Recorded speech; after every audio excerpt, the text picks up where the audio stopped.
Bueno, entonces esta noche tenemos la sesión número 4 y para esta sesión vamos a terminar con los mensajes a las iglesias. El sexto mensaje a la sexta iglesia, la iglesia de Filadelfia, capítulo 3, versículos 7 al 13.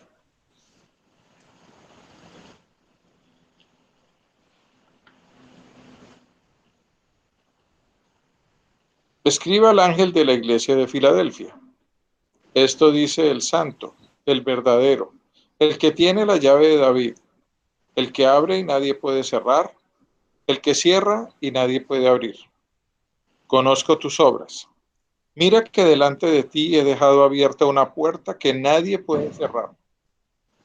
Ya sé que tus fuerzas son pocas, pero has obedecido mi palabra y no has renegado de mi nombre. Voy a hacer que los de la sinagoga de Satanás, que dicen ser judíos, pero que en realidad mienten, vayan y se postren a tus pies y reconozcan que yo te he amado. Ya que has guardado mi mandato de ser constante, yo por mi parte te guardaré de la hora de tentación que vendrá sobre el mundo entero para poner a prueba a los que viven en la tierra. Vengo pronto. Aférrate a lo que tienes para que nadie te quite la corona. Al que salga vencedor, lo haré columna en el templo de mi Dios y ya no saldrá jamás de allí. Sobre él grabaré el nombre de mi Dios y el nombre de la nueva Jerusalén, ciudad de mi Dios, la que baja del cielo de parte de mi Dios, y también grabaré sobre él mi nombre nuevo. El que tenga oídos, que oiga lo que el Espíritu dice a las iglesias.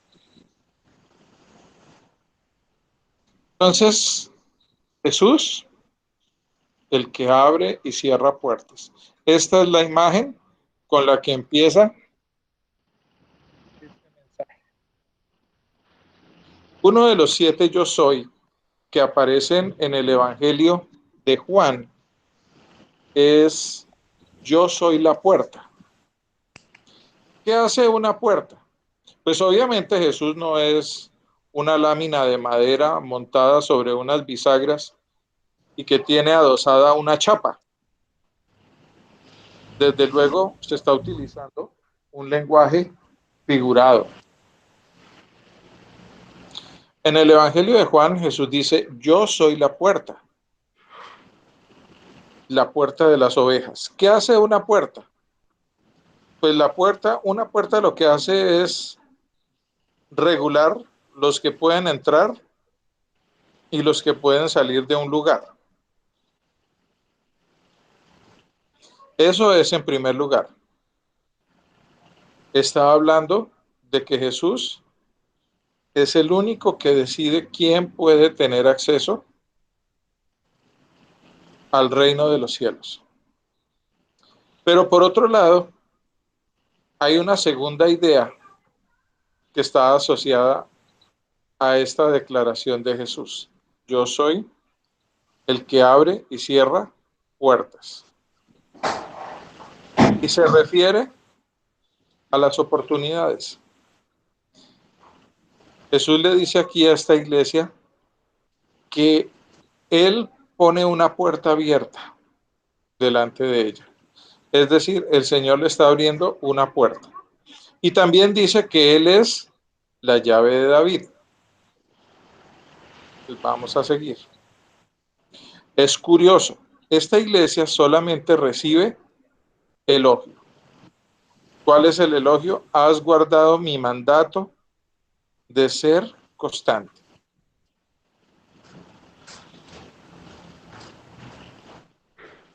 Esta iglesia pues era una comunidad pequeña, económicamente ni socialmente era influyente, era más bien formada por personas de bajo perfil y los judíos que no eran una colonia muy grande, pero sí bastante influyente en lo social y en lo económico, se habían encargado de hacerles la vida imposible a estos cristianos de la iglesia de Filadelfia. Pero a pesar del hostigamiento de los judíos, estos creyentes se mantuvieron fieles en su obediencia al Señor. Y eso es lo que les está elogiando el Señor Jesús. Has guardado mi mandato de ser constante. Y pues viene aquí una primera promesa. Si ustedes se dan cuenta, casi todo lo que el Señor dice sobre la iglesia de Filadelfia son promesas. Por mi parte, te guardaré de la hora de tentación. Es decir, vienen tiempos duros, tiempos difíciles. Y Jesús no le está diciendo, te voy a ahorrar esos tiempos difíciles. No, la iglesia va a tener que pasar por esos tiempos difíciles. Pero no va a pasar sola. Va a pasar con Jesús y Jesús se va a encargar de proteger a la iglesia en esos momentos difíciles. Todo el mundo va a estar sometido a prueba, pero la iglesia va a tener el cuidado y la protección del Jesús resucitado y glorificado. Entonces decíamos que había una fuerte oposición de los judíos. Los judíos tenían una actitud muy hostil contra los cristianos en Filadelfia. Pero vuelvo y digo, este cuerpo de creyentes decidió obedecer al Señor a pesar de la agresividad de estos judíos. Jesús se revela como la llave de David. Para un judío, ¿qué quería decir eso de la llave de David? La llave de David quería decir que él es el que tiene la autoridad sobre el reino de David. Y al decir que él tenía autoridad sobre el reino de David, quería decir, primero, que él era el rey legítimo de Israel, y segundo, que él era el descendiente de David ungido por Dios, es decir, el Mesías, el Cristo. ¿Sí? Cuando Jesús le dice a esta iglesia que él ha dejado una puerta abierta que nadie más va a poder cerrar, a pesar de que es una iglesia muy débil económica y socialmente, pero que ha sido fiel, le está diciendo que ellos, aunque se ven a sí mismos débiles y son abiertamente menospreciados, son los que van a compartir con Jesús la autoridad sobre el reino mesiánico, y que esa iglesia despreciada es la iglesia que constituye ahora el verdadero pueblo de Dios. Y los judíos que se creían herederos de ese reino mesiánico por el hecho de ser descendientes de Abraham, pues ya dejaban de ser el pueblo elegido de Dios porque habían rechazado al Mesías. Y al rechazar al Mesías, habían rechazado el reino mesiánico prometido al descendiente de David. Entonces, ahí está diciendo que esta iglesia es el pueblo de Dios por encima de los descendientes de Abraham que escogieron rechazar ese reino que Dios les ofrecía. Mientras que este grupito de personas que no tenían ninguna trascendencia se mantuvieron fieles y firmes, y por eso ahora ellos son beneficiarios juntamente con Cristo de este reino mesiánico, de la llave de David. Para esta iglesia no hay ninguna crítica, no hay ninguna recriminación, solo elogios y promesas. La promesa principal, versículo 12, Al que salga vencedor lo haré columna del templo de mi Dios y ya no saldrá de allí. Sobre él grabaré el nombre de mi Dios y el nombre de la nueva Jerusalén, ciudad de mi Dios, la que baja del cielo de parte de mi Dios, y también grabaré sobre él mi nombre nuevo. Empecemos de atrás para adelante. Si usted compra un libro, normalmente usted lo marca, ¿no es cierto? Y cuando usted marca el libro, ¿eso qué está diciendo?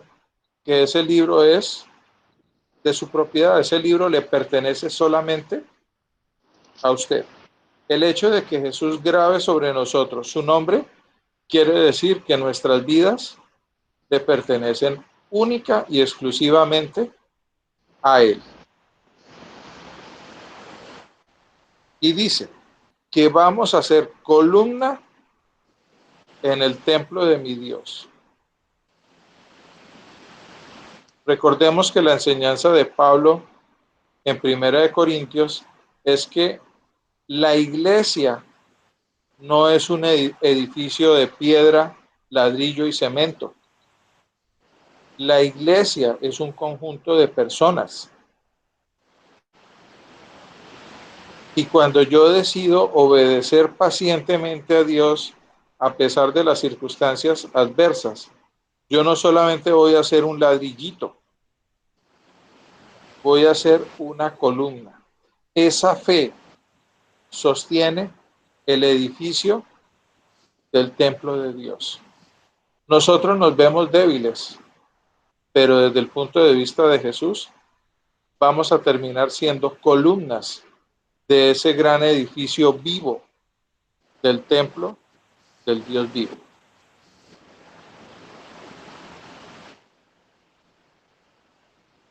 Las columnas, pues además, indican seguridad. Además de que vamos a ser como columnas, como puntales que sostienen el edificio, pues viene una consecuencia lógica. A través de esta palabra Jesús nos está asegurando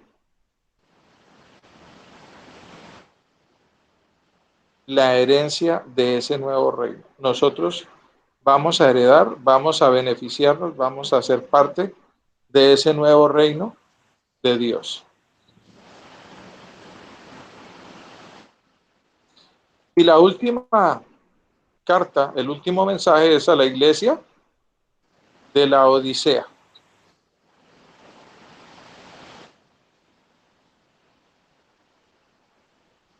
¿Cómo se presenta Jesús en este mensaje? Se presenta como el soberano. Soberano es aquel que tiene autoridad sobre un territorio y sobre un grupo de personas, y lo que él dice se cumple.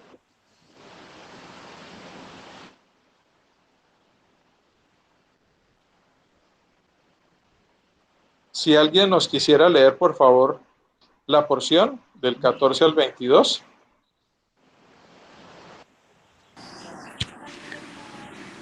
Y escribe el ángel de la iglesia en la Odisea. He aquí el amén, el testigo fiel y verdadero, el principio de la creación de Dios. Dice esto: yo conozco tus obras, que ni eres frío ni caliente. Ojalá fueses frío o caliente. Pero por cuanto eres tibio y no frío ni caliente, te vomitaré de mi boca. Porque tú dices: yo soy rico y me he enriquecido, y de ninguna cosa tengo necesidad, y no sabes que tú eres un desventurado, miserable, pobre, ciego y desnudo. Por tanto, yo te aconsejo que de mí compres oro refinado en fuego, para que seas rico, y vestiduras blancas para vestirte, y que no se descubra la vergüenza de tu desnudez, y unge tus ojos con colirio, para que veas. Yo reprendo y castigo a todos los que amo. Sé pues celoso y arrepiéntete. He aquí, yo estoy a la puerta y llamo. Si alguno oye mi voz y abre la puerta, entraré a él y cenaré con él, y él conmigo. Al que venciere le daré que se siente conmigo en mi trono, así como yo he vencido y me he sentado con mi Padre en su trono. El que tiene oído, oiga lo que el Espíritu dice a las iglesias.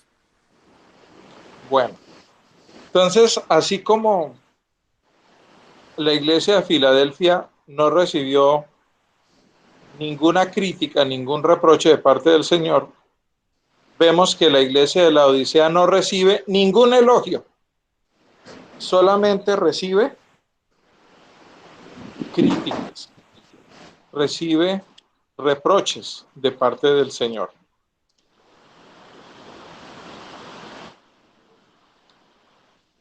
La iglesia de, de la Odisea pensaba que tenía la bendición de Dios, pensaban que como tenían la bendición y el favor de Dios, por eso eran ricos y prósperos, pero no tenían visión. Pensaban de que no tenían nada de qué avergonzarse. Si lo vemos de otra forma, la primera crítica que les hace Jesús es que no son ni fríos ni calientes. Jesús está hablando de una iglesia indiferente y sin compromiso. Pues es una iglesia que no tiene claro quién es su Dios. Y por lo tanto, pues está ahí como entre el sí y el no. O como dice el refrán de los viejos, está entre la rubia y la morena, pero no se decide por ninguna. Versículo 17, la iglesia dice, yo soy rica, me he enriquecido, no me hace falta nada. Pues desde el punto de vista de Jesús, eso está retratando una iglesia cómoda, autosuficiente y egocéntrica. Esto es una consecuencia de la primera crítica. Si usted no está ni a favor de Jesús, ni en contra de Jesús, sino que está flotando entre el sí y el no, pues usted termina mirándose a sí mismo. Si no está mirando a Dios, se está mirando a sí mismo. Y pues hay veces nosotros nos miramos a nosotros mismos y pues pensamos que como vamos bien. Que yo pues en realidad no necesito comprometerme con Dios porque tengo todo lo que yo necesito. Y si yo tengo todo lo que yo necesito, pues pienso que la prosperidad, la bendición material es la evidencia de que mi vida es una vida agradable a Dios. Pero aquí estamos viendo de que la prosperidad material, el dinero, no son la evidencia de la aprobación de Dios, sino que esta prosperidad material, si no se sabe manejar, se convierte en una trampa. Es una espada de doble filo. Le puedo sacar provecho, pero puedo terminar lastimándome con eso. Entonces, la iglesia se veía como rica y autosuficiente, pero desde el punto de Jesús, desde el punto de vista de Jesús, era infeliz, miserable, pobre, ciega y desnuda. Jesús le dice que él le da un colirio para que lo ponga en sus ojos y recobre la vista. Pues aquí estamos hablando de una iglesia ciega. ¿Cómo se enceguece una iglesia? Primero, no conocer la palabra de Dios. Segundo, rechazar o menospreciar a las personas que le están declarando la palabra de Dios.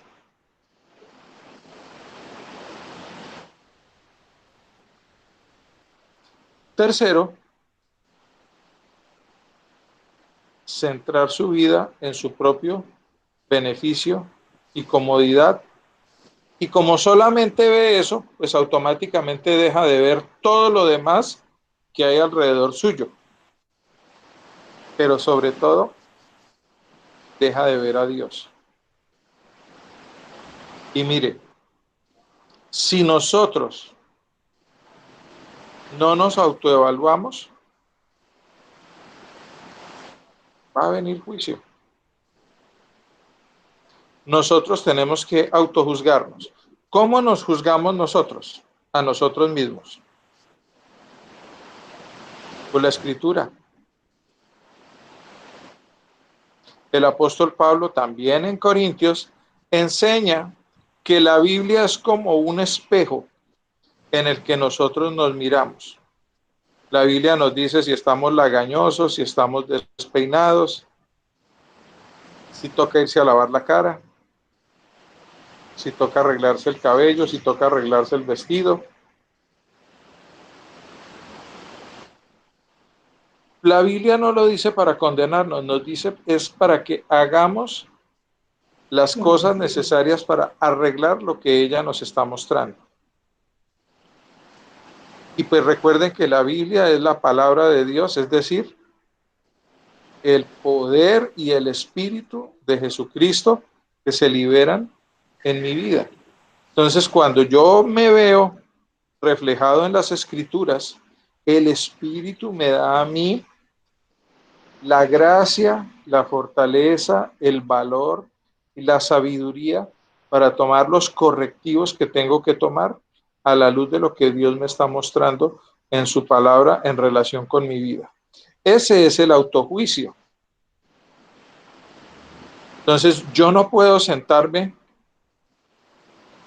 a decir, tengo de todo, no me falta nada. Eso quiere decir que estoy bien con Dios y eche ese airecito fresco. Tenemos que autojuzgarnos, autoevaluarnos de acuerdo con lo que el Espíritu de Dios nos muestra en su palabra y pues tenemos que hacer algo para tomar los correctivos. Si no lo hacemos, sino que nos sentamos cómodamente a mirar los toros desde la barrera, va a venir juicio. El juicio de Dios no tiene, el objetivo del juicio de Dios no es castigarnos. El objetivo del juicio de Dios no es destruirnos. El objetivo del juicio de Dios, de la disciplina de Dios, es llamarnos la atención para que hagamos algo. Y no nos quedemos ahí viendo los toros desde la barrera cómodamente sentados. Tenemos que hacer algo. El apóstol Pablo decía, en lo que requiere diligencia, no perezosos. La salvación es gratis, yo no tengo que hacer nada, simplemente decir, Jesús, pongo mi vida en tus manos. Listo. Pero de ahí para adelante, sí, yo tengo que hacer. Tengo que tomar las decisiones para obedecer a Dios en todo momento y sin importar las circunstancias. Y tengo que realizar todas las acciones necesarias para que mi vida se empiece a ajustar a lo que me está mostrando el espejo de la palabra de Dios. De lo contrario, nos exponemos a que Dios nos pegue un pellizco o nos sacuda para que reaccionemos y empecemos a prestarle atención. Con esto terminan estos mensajes a las 7 iglesias. Fueron dirigidos a 7 iglesias históricas, teniendo en cuenta circunstancias históricas del momento cuando el apóstol Juan escribió esto. Pero a pesar de que nos separan 2000 años del tiempo en que se escribió esto, los mensajes de estas iglesias tienen todo que ver con nosotros hoy en día. Lo siguiente que vemos en el libro de Apocalipsis es la escena de la adoración en el cielo. El capítulo 4 viene a ser como una especie de transición entre estos mensajes. Pues vemos que estos mensajes los da el Cristo glorificado. Ya dio los mensajes, entonces, ¿ahora qué pasa? Jesús recibe la gloria y la honra. Y vemos la relación entre Jesús y el que está sentado en el trono. Entonces, este capítulo, ¿qué pretende hacer? Describir la grandeza y la majestad de Dios. Pero eso es una realidad espiritual. No hay palabras que nos permitan describir esta realidad espiritual. Entonces el apóstol Juan utiliza lenguaje figurado. ¿Esto qué quiere decir? Utiliza figuras literarias. En este caso usa el símil. El símil es comparar una cosa con otra para que el segundo objeto describa algunas características del primero. Entonces aquí se está describiendo a Dios, pero en los términos del brillo de las piedras preciosas. Entonces, hay una luz intensa, una luz fuerte que se refleja, que pasa a través de estas piedras preciosas y se difunde. Esa es tal vez la única manera de formarnos, así sea una muy pobre idea, de lo que es la majestad y la gloria de Dios.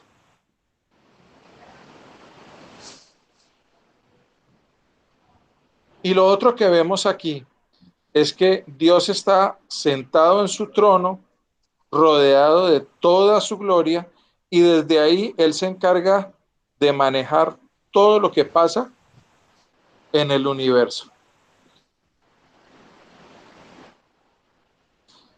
Su trono está rodeado por 4 seres vivientes que tienen rostros de animales. Entonces hay uno que tiene rostro de león, otro que tiene rostro de un toro, de un águila y de un ser humano. El número de los seres vivientes es 4. 4 tiene que ver con la creación en general y con la tierra. Recuerde que, por ejemplo, la tierra tiene 4 puntos cardinales. ¿Sí? Entonces, de lo que está hablando aquí es de que toda la creación alaba a Dios, adora a Dios y está dirigida y coordinada por Dios.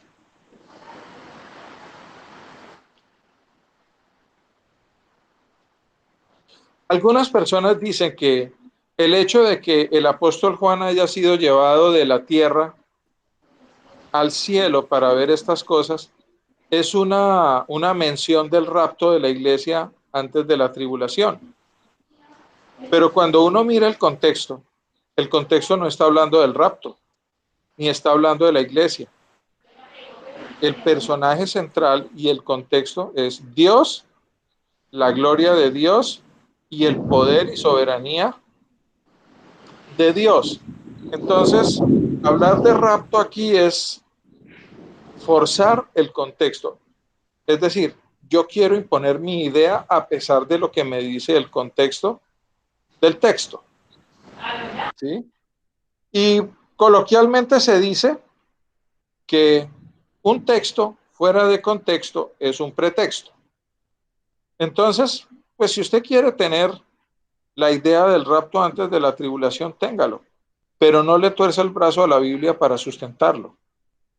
Por eso yo siempre les he dicho, si usted tiene la idea de que la iglesia va a ser arrebatada antes de la tribulación o después de la tribulación, que ojalá sea el resultado de sus conclusiones personales luego de un estudio bíblico, no de que alguien le dijo que eso iba a ser así y punto. Entonces, pues aquí realmente no cabe la idea del rapto de la iglesia antes de la tribulación, sino hay que entender todo esto es como que Juan fue llevado a ver la gloria de Dios y cómo Dios ejerce su soberanía desde su trono de gloria. En el capítulo 5, Dios sigue sentado en su trono y ahora en su mano derecha aparece un rollo. En esa época los libros no eran de hojas cocidas o empastadas como los tenemos hoy en día, sino que eran tiras de cuero o tiras de un material vegetal llamado papiro que se enrollaban y se aseguraban, para que no se abriera, se aseguraba por medio de unas correas, y si usted no quería que nadie lo abriera, le colocaba unos sellos. Normalmente era un sello o dependiendo del tipo de documento podía llegar a tener hasta 7 sellos. En este caso, este rollo tiene 7 sellos. Algunos comentaristas dicen que los testamentos de los reyes eran los que se sellaban con 7 sellos. Bueno, es una postura.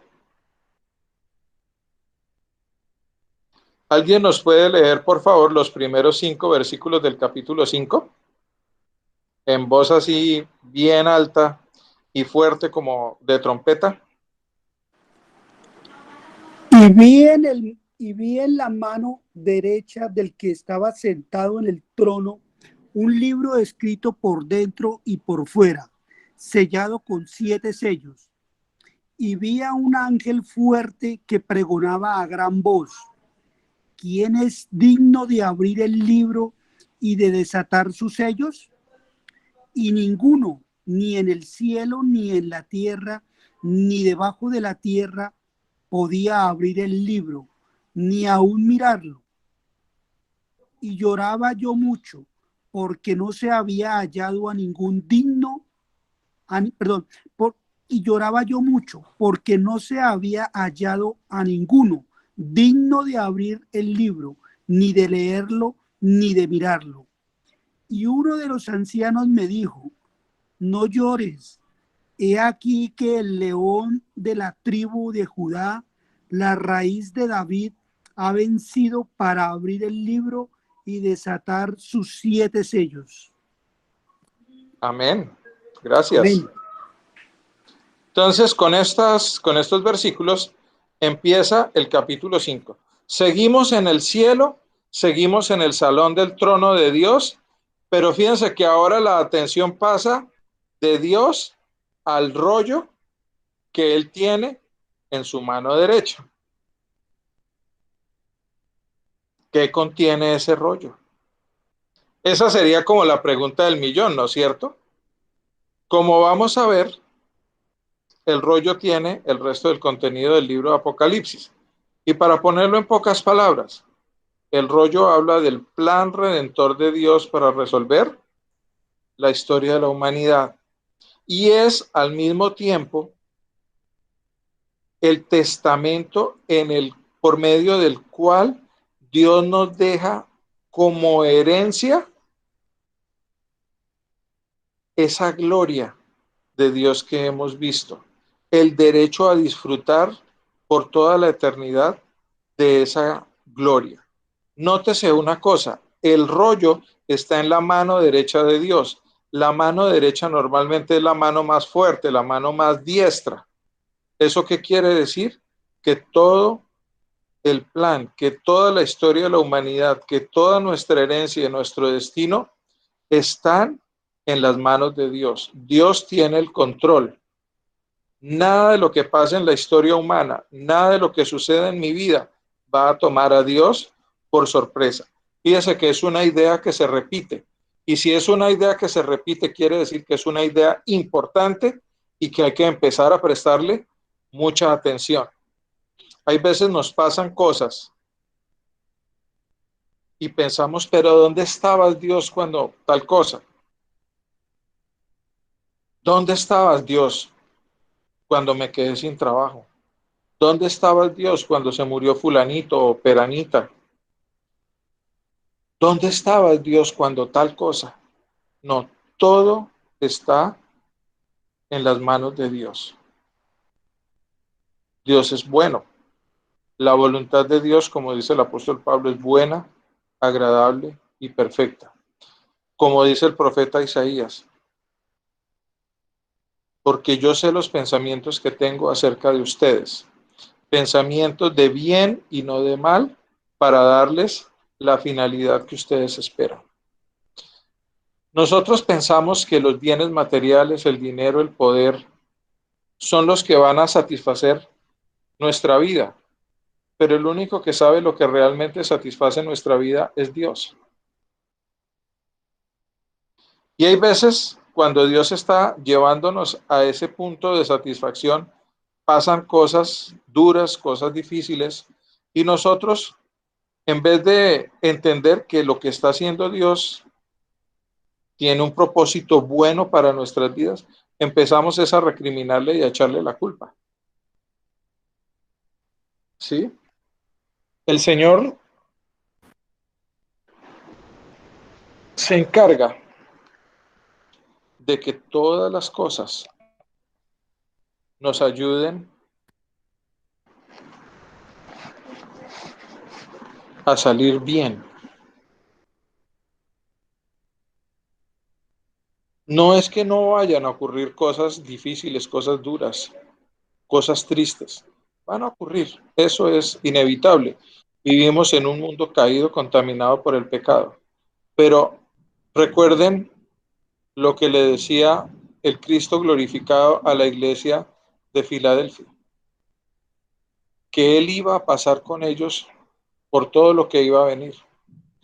Jesús nos está diciendo aquí que él va a pasar con nosotros por todas las circunstancias, por tristes, por duras, por difíciles que sean, y que él tiene eso bajo su control, y que si nosotros confiamos y lo obedecemos pacientemente, nos vamos a sentar en su trono. Es decir, vamos a compartir su gloria, su eternidad y su reino.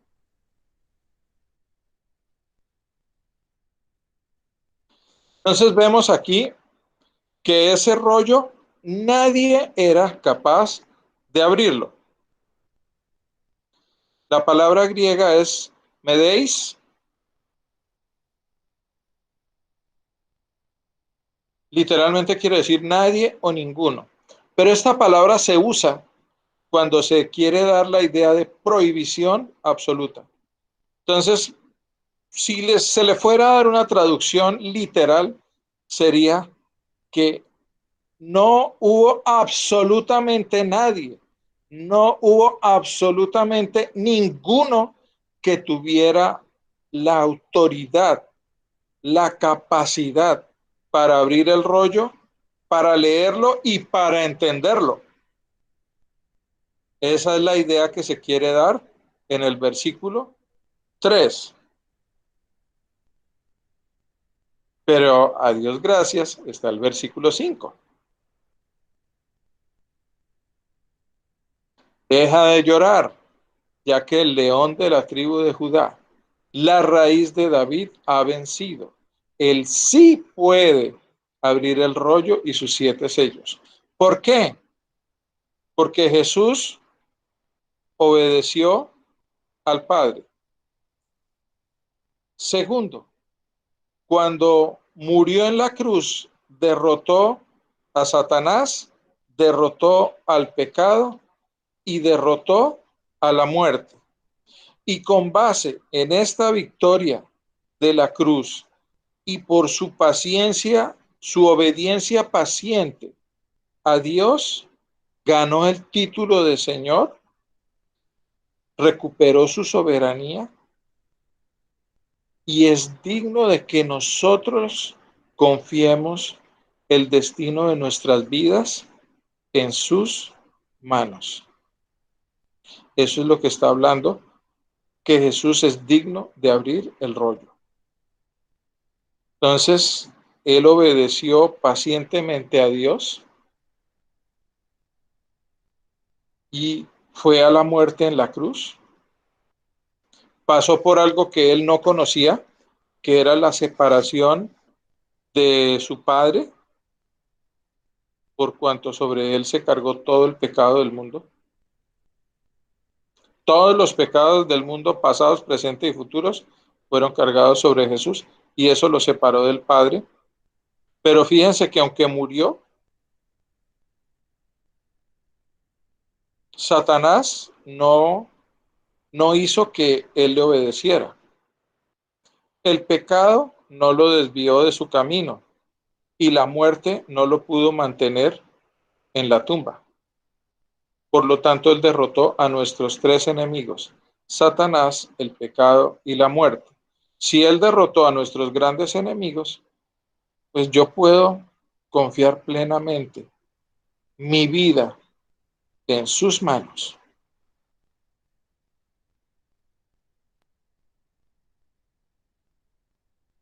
Entonces, aquí vemos a un león que al mismo tiempo es un cordero. El león me está hablando del poder y la autoridad de ese Cristo glorificado. Y el cordero me está hablando de humildad, de obediencia. En este caso, la obediencia a Dios.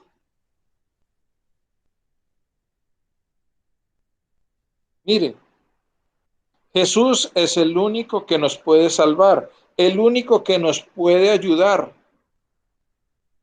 en vista de todas las cosas que se nos vienen encima. Nosotros no tenemos idea de lo que se nos viene pierna arriba, pero si hemos puesto nuestra confianza en Jesús, Jesús se va a encargar de ayudarnos con eso. Vamos a tener que pasar por ahí, pero vamos a pasar cogidos de la mano de Dios con la ayuda y la fortaleza de Dios.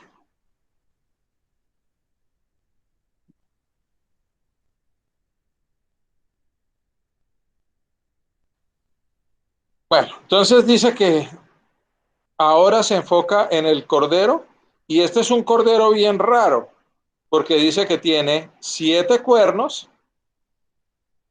Recuerden que el 7 da la idea de completo o de relación con Dios. Quiere decir que este corderito degollado tiene todo el poder y toda la autoridad de Dios. Y dice que también tiene 7 ojos. 7 ojos quiere decir que todo lo ve, que todo lo sabe. Es decir, este cordero es omnisciente y por lo tanto, este cordero es Dios. Jesús es Dios. Y ese es uno de los grandes mensajes de los escritos del apóstol Juan. Jesús es Dios.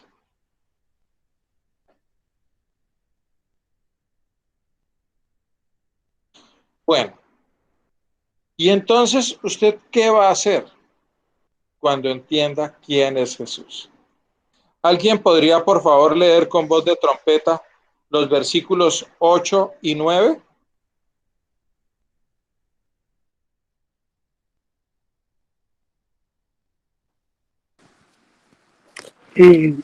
8 y 9. Y 8 y cuando, 9. y cuando hubo tomado el libro, los 4 seres vivientes y los 24 ancianos se postraron delante del Cordero. Todos tenían arpas y copas de oro llenas de incienso, que son las oraciones de los santos.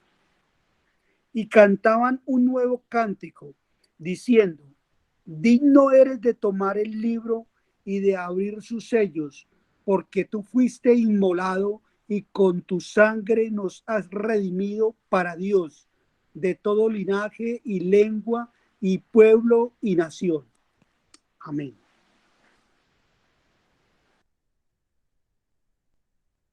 Hasta ahí. Bueno, entonces vemos que además de los 4 seres vivientes, habían 24 ancianos que tenían coronas de oro. Es decir, eran personajes con mucha autoridad. Y tenían arpa y copas de oro llenas de incienso.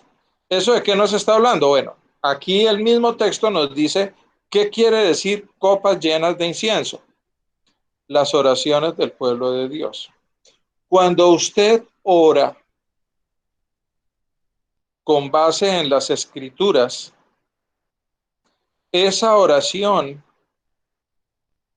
llega delante de Dios como el incienso del altar de oro.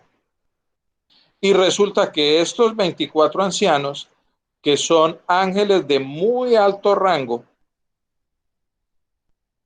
ellos se encargan como de ayudar a que ese incienso llegue hasta el trono de Dios y combinan el incienso con la adoración a Dios. Eso es lo que representa el arpa. ¿Cómo lo sabemos? El versículo 9 nos da la clave.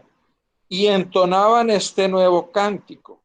Digno eres de recibir el rollo escrito y de romper sus sellos, porque fuiste sacrificado.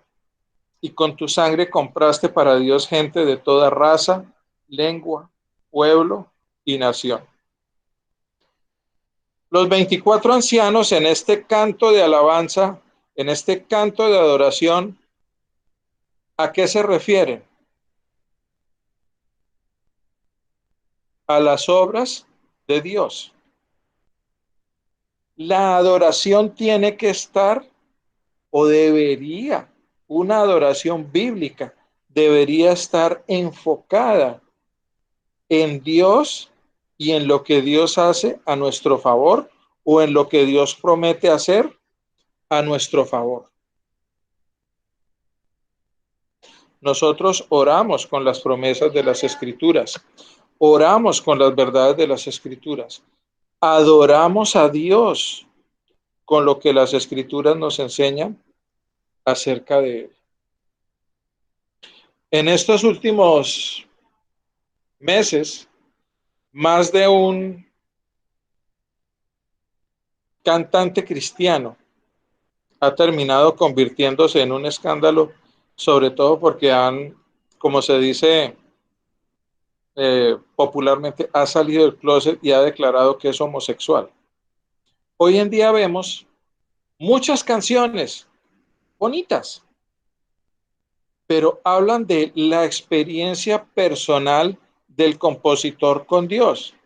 Y la gente canta eso, pero resulta que esa no es la experiencia de las personas con Dios, esa es la experiencia del compositor o la experiencia del cantautor con Dios. Entonces, cuando usted canta eso, perdóneme la expresión, pero ellos son como besos de boba, simples. Pero cuando usted empieza a hablar de lo que ha sido de lo que ha significado para usted esa relación con el Dios vivo, esa es una adoración que le añade fragancia al incienso de su oración. ¿Por qué? Porque tanto la oración como la adoración están centradas en Dios.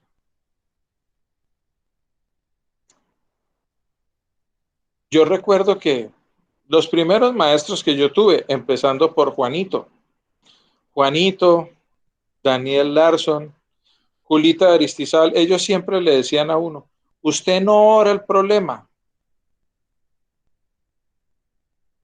usted pide la ayuda de Dios.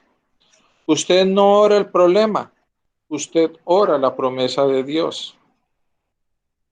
¿Ve la diferencia? Es una oración centrada en Dios. Y la adoración bíblica es decir quién es Dios a la luz de las escrituras y a la luz de lo que yo he vivido con ese Dios vivo. Eso es una adoración bíblica. ¿Alguien nos podría leer versículos 12 y 13?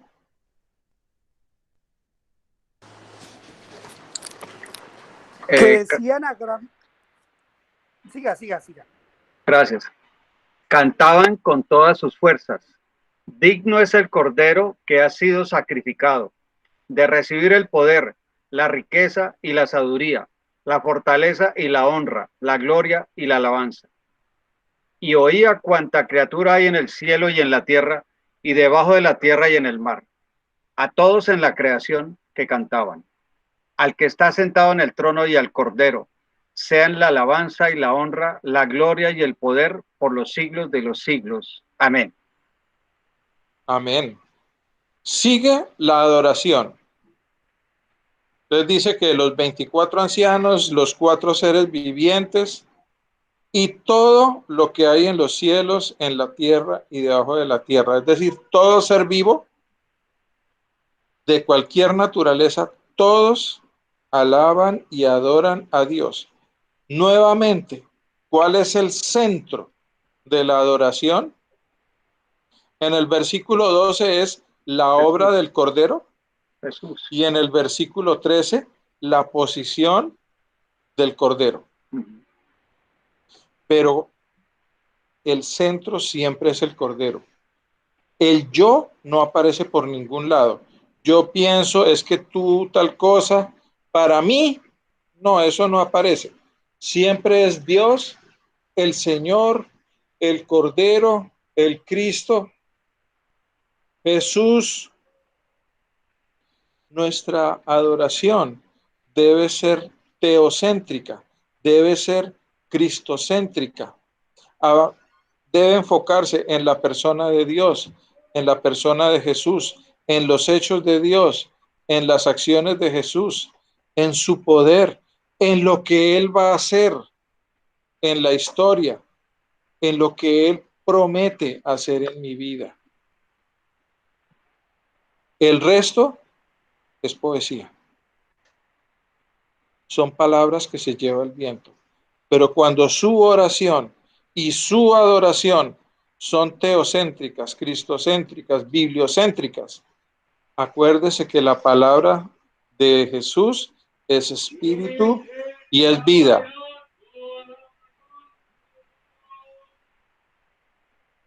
Y cuando usted repite las palabras de Dios, usted está liberando el poder y el espíritu de Dios.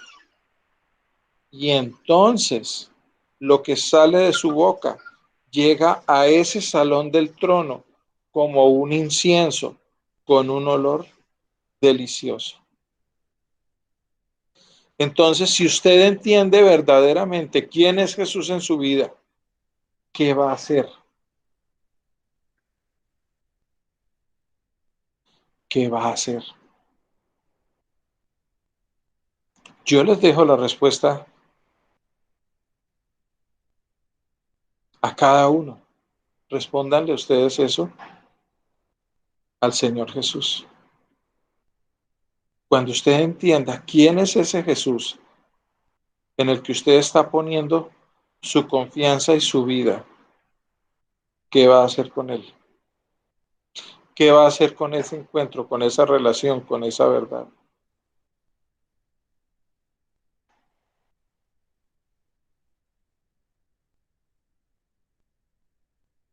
Entonces,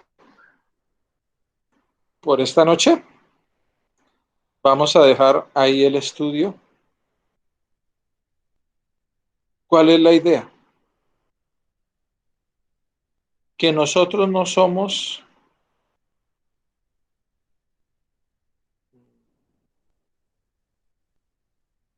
estudiantes de filosofía, porque Jesús no es una filosofía. Nosotros no somos científicos que están evaluando un fenómeno, porque Jesús no es un fenómeno. Él es el soberano.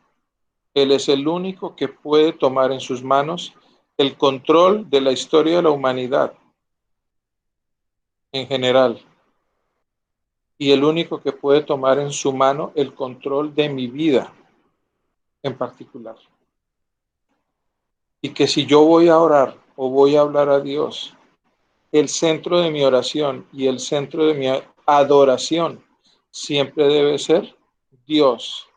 Dios el Padre, Dios el Hijo, Dios el Espíritu Santo. ¿Y dónde aprendo quiénes son ellos? En su palabra. Vivimos en tiempos duros, en tiempos difíciles, y lo que se nos viene pierna arriba es todavía más difícil. Pero hoy, lección de oro, vamos a pasar por ahí, pero vamos a pasar con la ayuda de ese Dios todopoderoso, de ese Dios omnisciente. Y Él no va a dejar que las circunstancias, por terribles que sean, nos aplasten. Tenemos esa esperanza. Aferrémonos a esa esperanza. Fíjese lo bonito que es este libro de Apocalipsis. Mucha gente le tiene miedo cuando en realidad el propósito de Dios al darnos este libro fue animarnos y fortalecernos para que reforcemos nuestra confianza en Él, porque aquí Él se está revelando aún más en detalle, con toda su majestad, su magnificencia, su autoridad y su poder. Amén.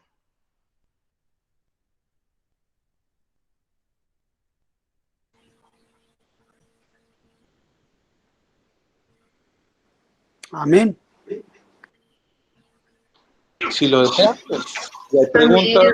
Amén, amén. Amén. Gracias, profe. Gracias. Gracias, Osquita. Feliz noche. Con mucho gusto. Dulces sueños. Muchas thank yous. Have a good night. You're welcome, welcome, welcome. Okay. Bye. That's my pleasure. Sandrita, feliz noche. Muchas gracias, profe. Con mucho gusto. Oscar, buenas Señor. noches. ¿Podría ampliarme lo del número 4? Usted habla de que hablaba de la Tierra, los 4 puntos cardinales, y el otro era el 6, que era, que no la cogí bien. No, hoy no hablamos del 6, hablamos del 4. El 4 okay. Normalmente se refiere a cosas de la tierra, de la creación. De la creación. ¿Sí? ¿Qué relación tiene que ver con la creación? Esa era la pregunta, disculpe. Sí. Bueno, al hablar de los 4 seres vivientes, sí, pues eso está simbolizando que toda la creación adora a Dios. Y pues fíjense que en las diapositivas veíamos en el capítulo 5, versículo 12, perdón, versículo 13, que dice, y oía cuanta criatura hay en el cielo y en la tierra y debajo de la tierra y en el mar, a todos en la creación que cantaban. Fíjese que esto concuerda en interpretar a los seres vivientes con los ángeles y todo el resto de la creación de Dios, porque ahí habla de los que están en el cielo, en la tierra, debajo de la tierra. Okay. Sí, entonces incluye a los seres angélicos, a los seres humanos y aún a la creación en general. Por ejemplo, el Salmo 19:1. David escribía, los cielos cuentan la gloria de Dios y el firmamento anuncia la obra de sus manos. Pues el cielo no habla, la creación no habla, pero cuando nosotros vemos la perfección, la armonía de la creación, sí, claro. Eso en sí es una evidencia de Dios, de la perfección claro. y la grandeza de Dios, del poder de Dios, y nos enseña que podemos adorar a Dios por la perfección, por la grandeza, por la precisión en lo que Él hace. Y pues eso nos está hablando de que Él es un Dios preciso, es un Dios perfecto, no improvisa nada, todo está debidamente. Todo lo tiene en control, claro. No hay nada al azar, no hay cabos sueltos. El poder de Dios es tan grande que Él no deja cabos sueltos. Sí, nada le toma por sorpresa. Exacto. Gracias. Profe, y lo podemos ver en el Salmo 148 también, ¿no? Donde donde menciona alabarle sol y luna, alabarle cielo de los cielos, las aguas que están sobre los cielos, los monstruos marinos y todos los animales, reptiles y volátiles, los príncipes, o sea, y hace una mención que todos debemos alabar al Señor y el viento de tempestad, porque su gloria es sobre tierra y cielo. Es un salmo que, pues, que nos hace exhortación hacia la creación de nuestro Padre, ¿no? Todo lo hizo Él. Sí, señor. Pues un clásico. El Salmo 150. ¿Sí? El Salmo 150 es un clásico en cuanto a la alabanza de la creación. ¿Cómo la creación alaba a Dios? Salmo 150. Entonces, por ejemplo, de lo que yo recuerdo del Salmo 150, dice que en su lenguaje todo lo que respira alabe a Dios. Sí, eso lo escribí. Sí, pues yo tengo aquí la nueva versión internacional. Dice, aleluya, alabado sea el Señor. Alaben a Dios en su santuario, podríamos decir, en su salón del trono. Alábenlo en su poderoso firmamento. Alábenlo por sus proezas. Alábenlo por su inmensa grandeza. Alábenlo con sonido de trompeta. Alábenlo con el arpa y la lira. Alábenlo con panderos y danzas. Alábenlo con cuerdas y flautas. Alábenlo con címbalos sonoros. Alábenlo con címbalos resonantes. Que todo lo que respira alabe al Señor. Aleluya, alabado sea el Señor. Y pues aquí lo dice David de una manera muy poética y muy musical. Apocalipsis lo dice de una manera más prosaica. Pero están diciendo lo mismo. Sí, claro. La adoración a Dios debe estar centrada en Dios, no en lo que yo pienso. El yo no tiene por qué aparecer por ningún lado ahí. Una preguntita, Oscar, ya que estamos hablando y se está tocando ese tema tan importante que es la adoración a Dios. La palabra dice que nosotros debemos adorar en espíritu y en verdad. ¿Cómo llegamos a ese punto de saber, que yo pueda saber, yo, Leonardo, pueda saber que estoy adorando en el espíritu? Está para que mi oración realmente sea escuchada. O no escuchada, sino que realmente sepa que mi espíritu está con el espíritu de Dios. Como Dios quiere que oremos. Como Él le agrada que oremos delante de Él. Su palabra. Su palabra. Sí, Jesús dice, okay, mis palabras son espíritu y son vida. Y son vida, ok. Okay, entonces, alabe a Dios con su palabra y a través de la palabra, ok. El mejor curso de adoración es la palabra. Mí, sí, es el libro de los Salmos. Ok, sí, claro. Ese le enseña a adorar a Dios. Sí, claro. Derramar el corazón delante de Dios, claro. Sí, señor. Sí, correcto. Ok. Gracias. Una pregunta adicional, Oscar. En la Kibbe Kadosh, en el Salmo, en el capítulo 6:7, habla de...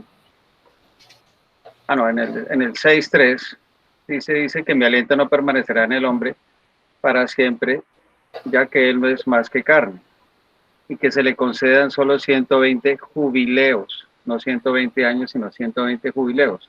Entonces, en este caso, corresponde a un tiempo de 6.000 años. Y según el calendario hebreo, estamos en el año 5.996. O sea que estamos a puertas ¿de qué? Bueno, eso dice ahí. Sí. ¿Sí? Pero Jesús también dice que el día y la hora nadie lo sabe. Ajá. Entonces, mire, ponernos a especular ¿cuándo va a venir Jesús? Ese es un secreto de Dios y por más intelecto agudo que tengamos, nunca vamos a poder descubrir eso.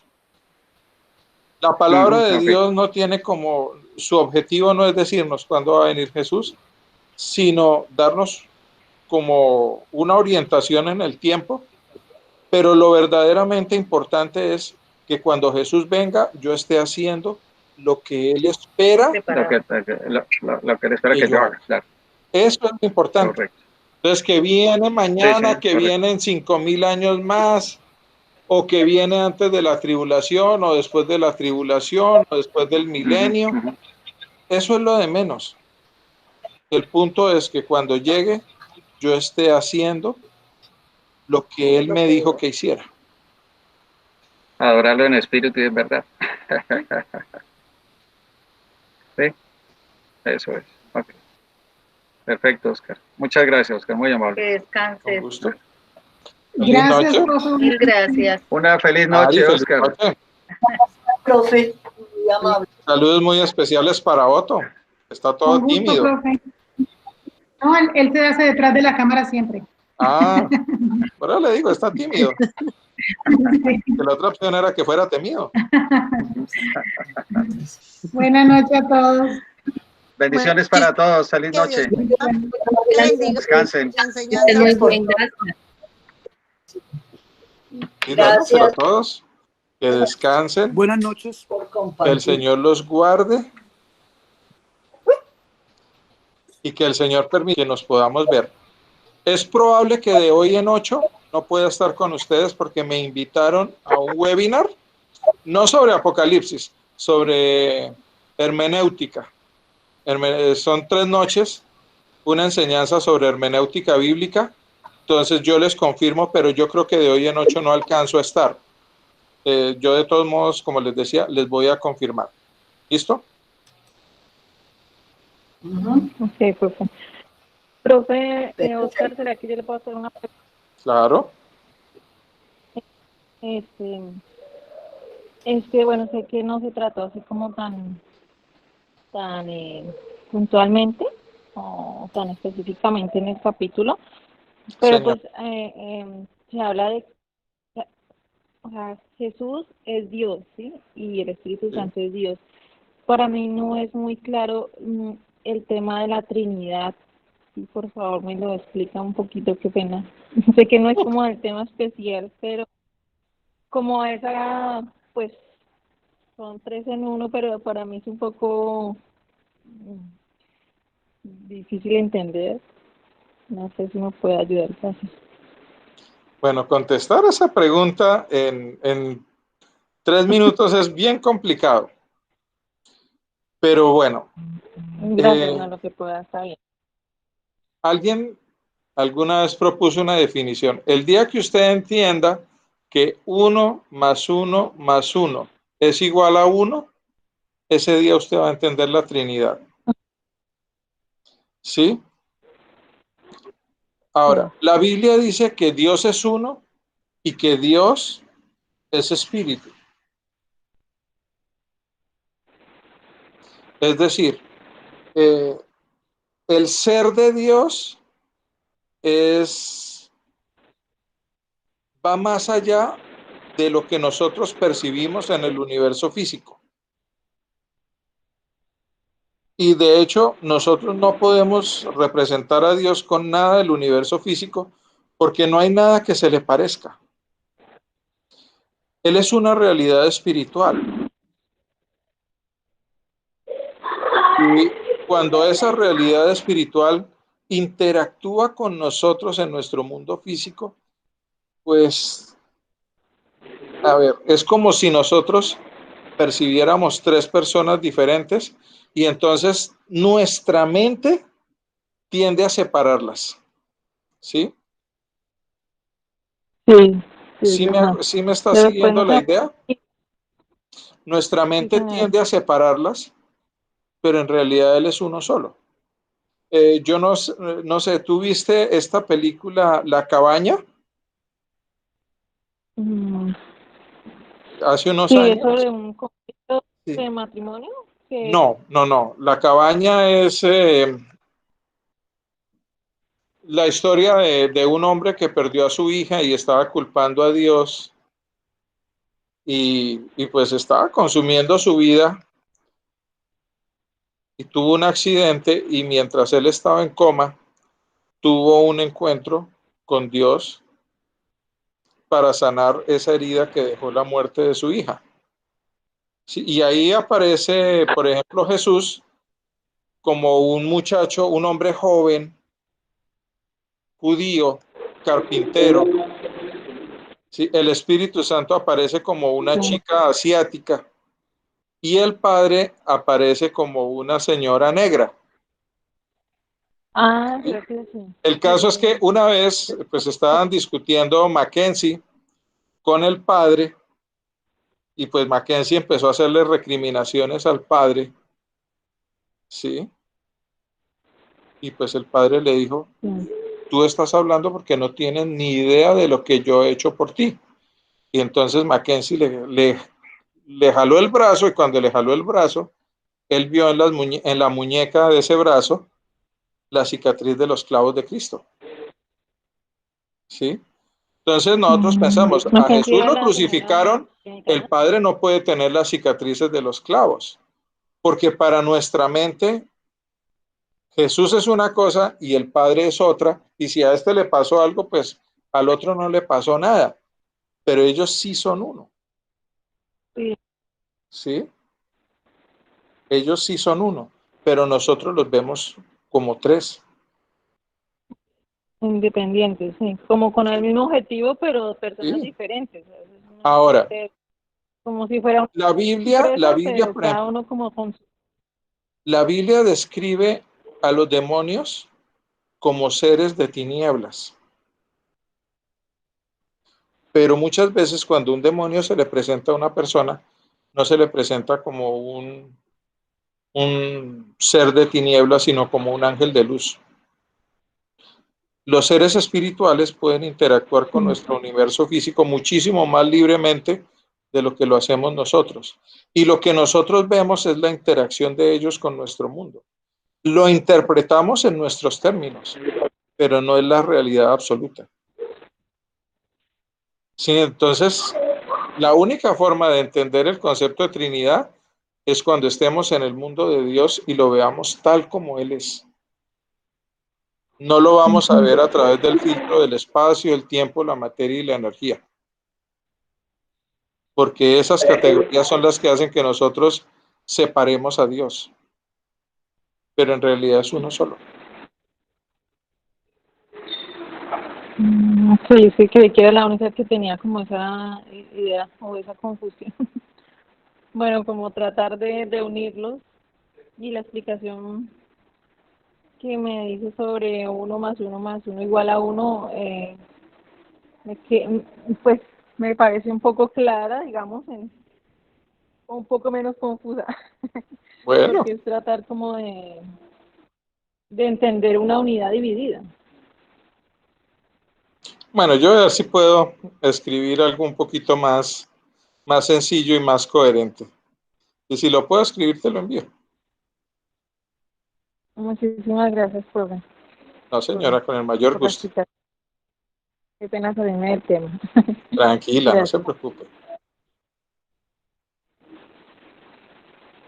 Bueno, feliz noche. Muchas gracias Feliz por la noche. clase. Bien, pues, permiso.